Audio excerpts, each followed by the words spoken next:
Today's rhythm exercise is focused on the simple time signature 3/4. This is part 5 of 12.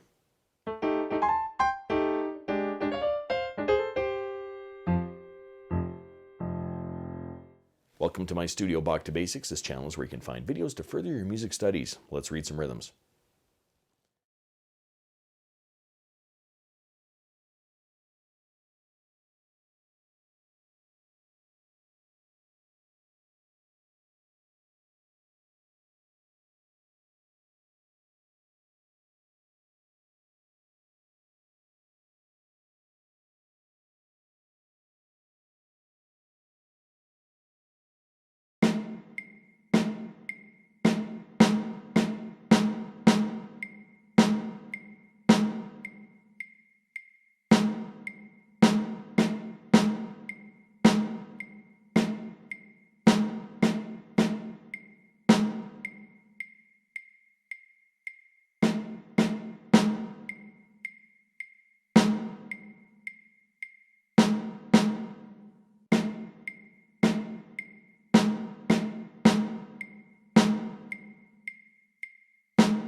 If you found this video helpful, click like or subscribe, or visit my Patreon page linked in the description below for early access to videos like these and, well, whatever else I'm doing over there.